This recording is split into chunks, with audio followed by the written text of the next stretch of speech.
May I have your attention, please? Could you listen to me, please?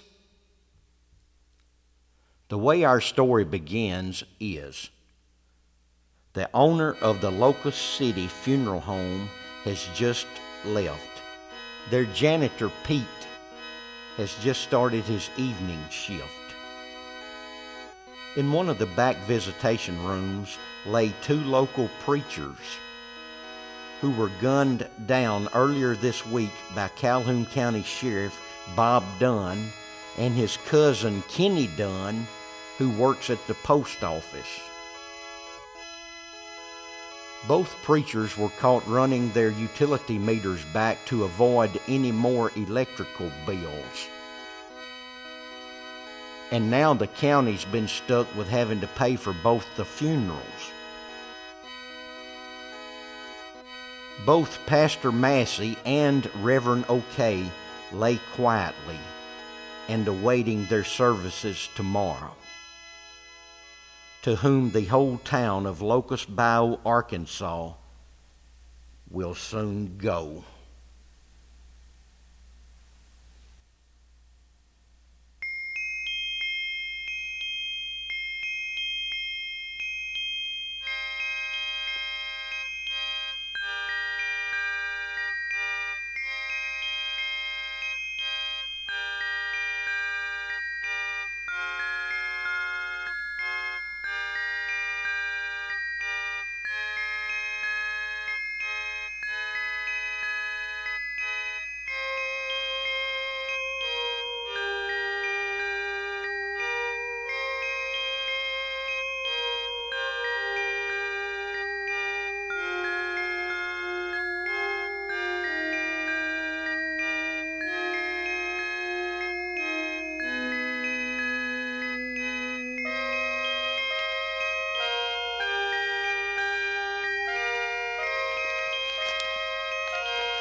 I ain't stolen nothing. Hello there, sailor. My name's Cherry. I'm Pete. How did you... I ain't supposed to let no one in here. Come on, sailor. Can't I shine some shoes or something? I need to make me a few bucks. Do you know any Asian women?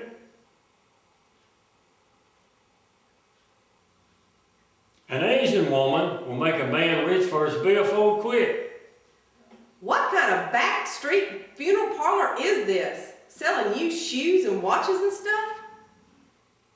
Ma'am, I just work here. Okay? Tell me something, Pete. Are you sure you haven't been swiping stuff off dead people? Does anybody ever ask you where you get your shoes? Wait a minute. Is this that funeral home that's handling those two preachers I've been reading about? Yeah. And the county's getting stuck with both of the funerals. We need to go check them out, Pete. They may have left some money or some drugs on them.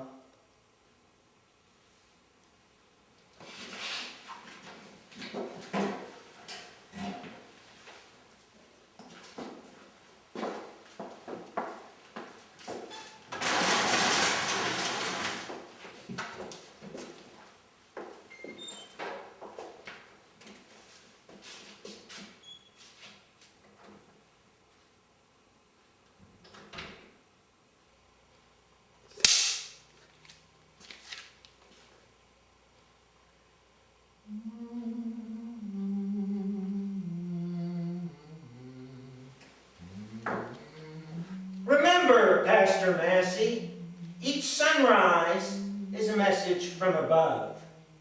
Each sunset is signature.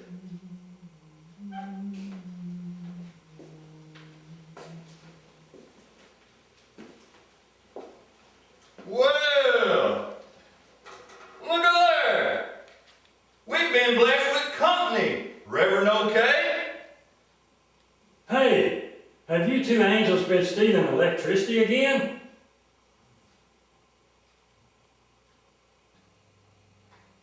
Now that I've been brutally murdered, They shot him down like a cowardly dog. I wouldn't mind so much my wife getting remarried. It's just that I'd like to pick 'em. I'm Pete, the janitor. This here's Miss Cherry.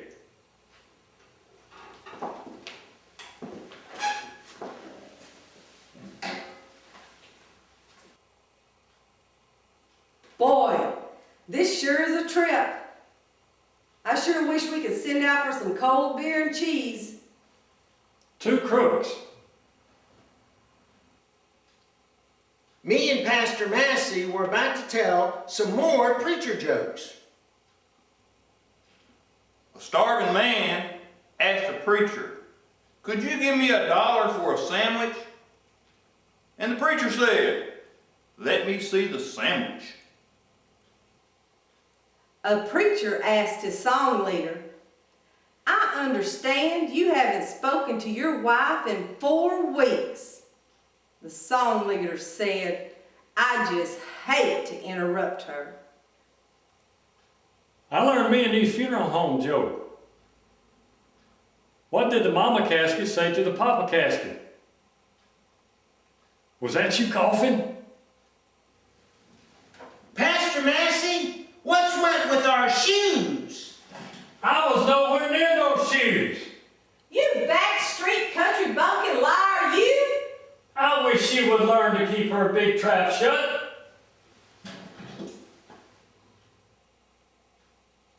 Well, I may have broke into a few places, but at least I ain't no criminal.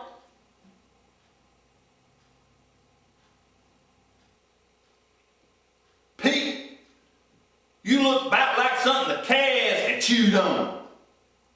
My mother-in-law says I look like a beggar.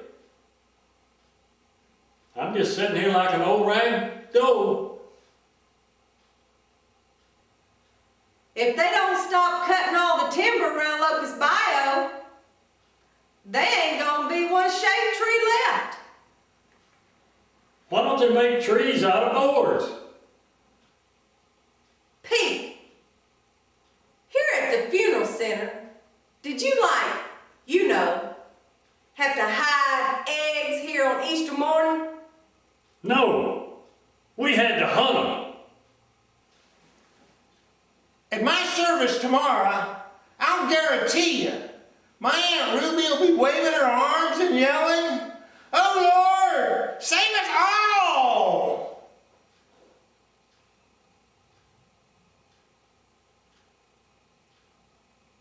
Yep, tomorrow's a big day. I look for them to have a big sellout on all the flowers for my service.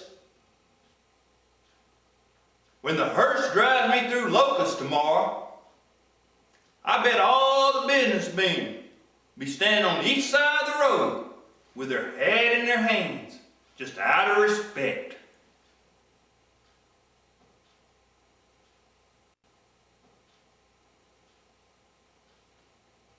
I know one thing. Now that I'm dead, I can stop being so nice to everybody. Yeah, like the electric company? Slapping for me. After you die, can you still get hungry? No! We have to forget about all that barbecue, meat, and potatoes. I'd rather have a good cheeseburger than I had meat.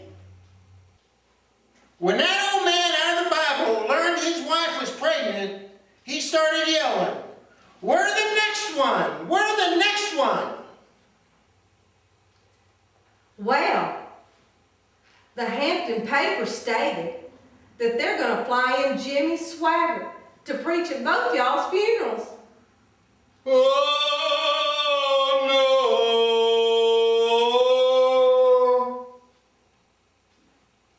no! Well, if Jimmy's coming in, then don't expect much.